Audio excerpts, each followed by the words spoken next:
Hello friends, welcome to my channel. तो आइए देखते हैं यूपीएससी प्रीलिम्स 2024 डेली क्यूज 8/12/2023। ठीक है, तो देखते हैं आज का पहला क्वेश्चन। कर इंडिया इंफ्रास्ट्रक्चर रिपोर्ट 2023 के संबंध में निम्नलिखित कथनों पर विचार कीजिए। तो सबसे पहले हमको ध्यान देना है कि यहाँ पे कितने कथन सही है। तो आइए पढ़ते हैं। कर यह व्यापक दस्तावेज है जो देश में शहरी बुनियादी ढांचे की योजना, वित्त और शासन के विभिन्न पहलुओं को शामिल करता है। फिर दूसरा है, इसे विश्व बैंक के सहयोग से नीति आयोग द्वारा प्रतिवर्ष जारी किया जाता है। तो ध्यान देना है कि पहला कथन तो सही है बट दूसरा गलत है। ये विश्व बैंक के द्वारा नहीं, 2-3 संस्था है, उसकी बात करेंगे आइए डिस्क्रिप्शन में। तो यहाँ पे देख सकते हैं कि इंडिया इंफ्रास्ट्रक्चर रिपोर्ट 2023 कर हाल ही में शहरी नियोजन और विकास पर इंडिया इंफ्रास्ट्रक्चर रिपोर्ट 2023 जारी की गई है। यह एक व्यापक दस्तावेज है जो देश में बुनियादी ढांचे की योजना, वित्त और शासन के विभिन्न पहलुओं को शामिल करता है। अतः कथन एक सही है। कर India infrastructure report 2023 IDFC foundation, infrastructure development corporation Karnataka limited और national institute of urban affairs का एक सहयोगात्मक प्रयास रहा है। अतः कथन दूसरा सही नहीं है। ठीक है, तो आइए देखते हैं आज का अगला क्वेश्चन। कर सहकारिता मंत्रालय के संबंध में निम्नलिखित कथनों पर विचार कीजिए और कितने सही नहीं ये ढूंढना है। तो कर इसकी स्थापना 110 में संवैधानिक संशोधन अधिनियम द्वारा की गई थी। तो ध्यान देना है कि सहकारिता अधिनियम 2021 के तहत इसको क्या है, स्थापित किया गया है। तो पहला गलत है और गलत ही ढूंढना है। आगे और देखते हैं। कह रहा है यह मंत्रालय देश में सहकारी आंदोलन को मजबूत करने के लिए एक अलग प्रशासनिक, कानूनी और नीतिगत ढांचा प्रदान करने के लिए जिम्मेदार है। तीसरा है, हाल ही में इसने सहकारी क्षेत्र में विश्व की सबसे बड़ी अनाज भंडारण योजना लॉन्च की है।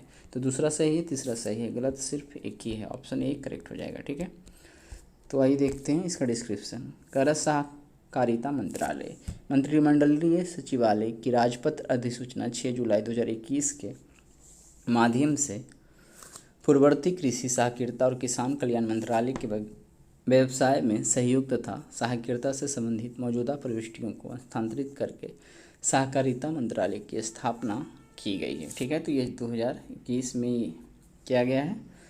तो हो जाएगा था कथन पहला सही नहीं है। कर मंत्रालय देश में सहकारी आंदोलन को मजबूत करने हेतु एक अलग प्रशासनिक, कानूनी और नीतिगत फ्रेमवर्क प्रदान करने के लिए जिम्मेदार है। इसका उद्देश्य सहकारिता को जमीनी स्तर तक जन आधारित आंदोलन के रूप में सुदृढ़ करना है और एक सहकारिता आधारित आर्थिक मॉडल विकसित करना है। ठीक है, तो आइए देखते हैं। जहां प्रत्येक सदस्य जिम्मेदारी की भावना के साथ कार्य करता है। अतः कथन दो सही है।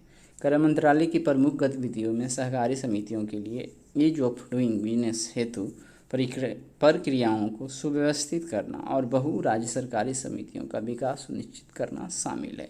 कर हाल ही में सहकारिता मंत्रालय ने सहकारी क्षेत्र में विश्व की सबसे बड़ी अनाज भंडारण योजना पर प्रकाश डाला है। इस पहल का उद्देश्य देश में खाद्यान्न भंडारण क्षमता की लगातार कमी को दूर करना है। अतः कथन सही है। चलिए आगे देखते हैं। निम्नलिखित युग्मों पर विचार कीजिए। नेविगेशन, सैटेलाइट सिस्टम और संचार करने वाले देश। ठीक है, ये देश यहीं पे रहने दीजिए। अब यहाँ पे ध्यान से देखना है कितने युग्म सही सुमेलित है। तो थोड़ा सा नाम पे ध्यान देना है, उसका जो बोलने का तरीका है उससे भी पता लगता है कि किस जगह का हो सकता है। तो ग्लोनास है, गैलीलियो है और बियाडियो है। तो गैलीलियो यूरोपीय संघ से हो जाएगा। ठीक है, यूरोप से रिलेटेड। अब यहाँ है बियाडो और ग्लोनास। तो बियाडो लग रहा है चाइना के लिए और ये रूस के लिए।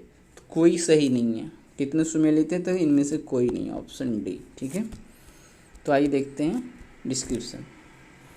कह रहा है ग्लोबल पोजिशनिंग सिस्टम कुछ रोज़मर्रा की प्रौद्योगिकियों में से एक है जिसने नागरिक, सैन्य, वैज्ञानिक और शहरी क्षेत्रों पर क्रांतिकारी प्रभाव डाला है। इसने किसी स्थान को लेकर हमारे समझ ज्ञान को फिर से परिभाषित किया है तथा वैश्विक स्तर पर विभिन्न क्षेत्रों को प्रभावित किया है। इसकी शुरुआत वर्ष 1973 में अमेरिकी रक्षा विभाग द्वारा की गई थी। कई देश जीपीएस के साथ साथ अपने स्वयं के ग्लोबल नेविगेशन सैटेलाइट सिस्टम का संचालन करते हैं। ठीक है,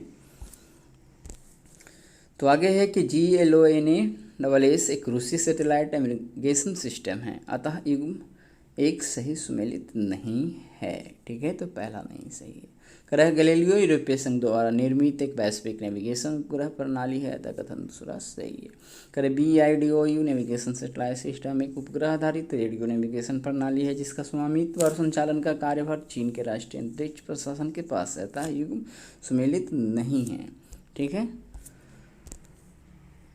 कर भारत में एक साथ चुनाव के संबंध में निम्नलिखित कथनों पर विचार कीजिए। भारत में शुरुआती 5 आम चुनावों में लोकसभा और राज्य विधानसभा चुनाव एक साथ हुए।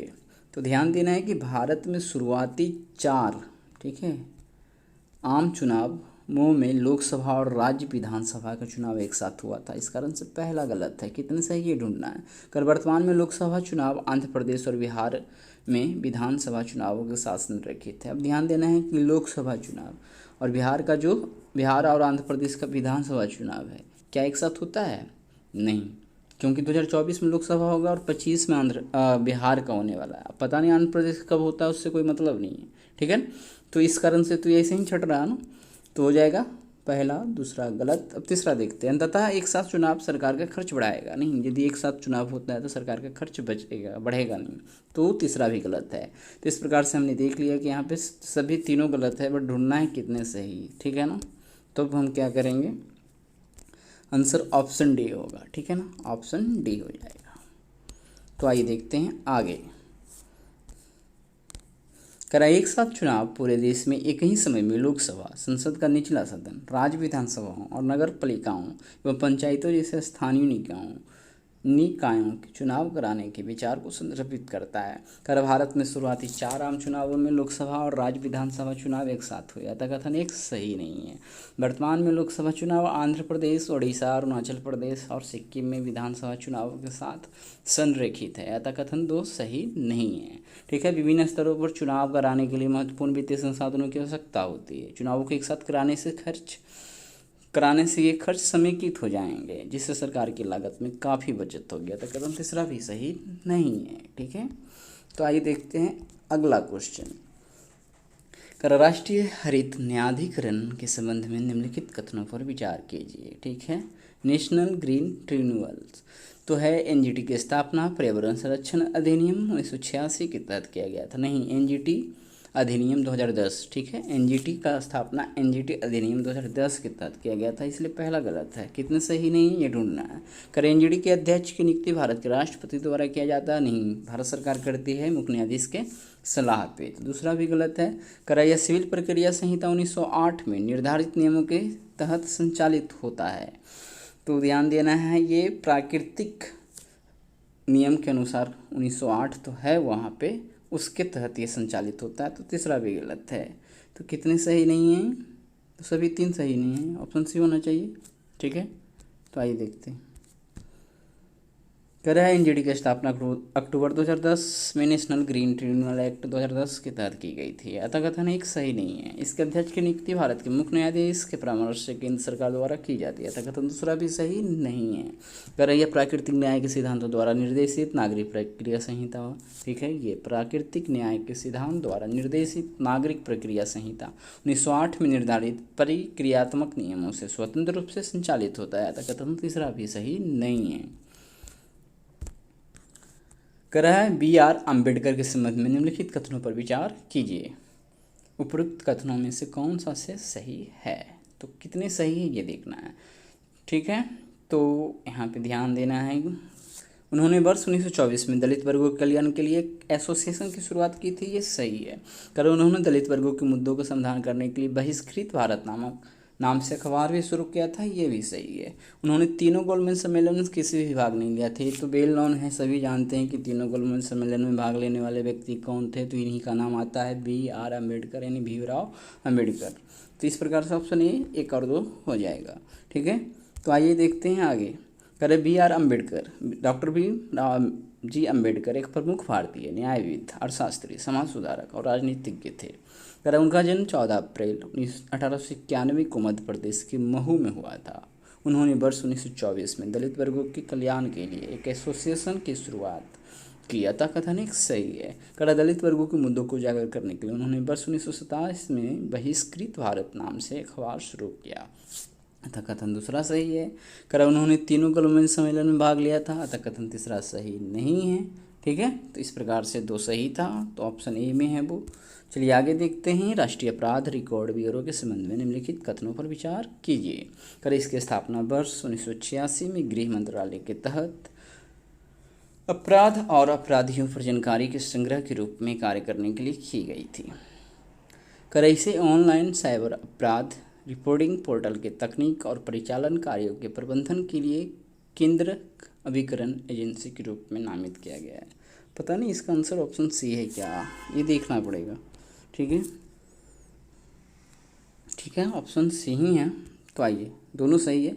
करा राष्ट्रीय अपराध रिकॉर्ड ब्यूरो, करा इसकी स्थापना वर्ष 1986 में गृह मंत्रालय के तहत अपराध और अपराधियों पर जानकारी के संग्रह के रूप में कार्य करने के लिए की गई थी, ताकि जांचकर्ताओं को अपराध व अपराधियों के बीच की कड़ी को जोड़ने में सहायता मिल सके। इसका मुख्यालय नई दिल्ली में, अतः कथन एक सही है।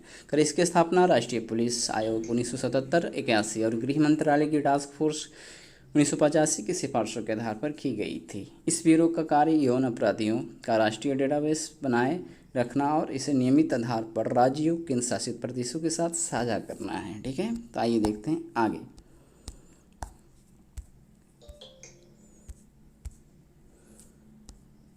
इसे ऑनलाइन साइबर अपराध रिपोर्टिंग पोर्टल के तकनीकी और परिचालन कार्यों के प्रबंधन के लिए केंद्रक अभिकरण एजेंसी के रूप में नामित किया गया है, जिसके माध्यम से कोई भी नागरिक शिकायत दर्ज कर सकता है अथवा बाल अश्लीलता, सामूहिक बलात्कार से संबंधित अपराध के सबूत के रूप में इस पोर्टल पर संबंध वीडियो क्लिप अपलोड कर सकता है। तो कथन दो सही है।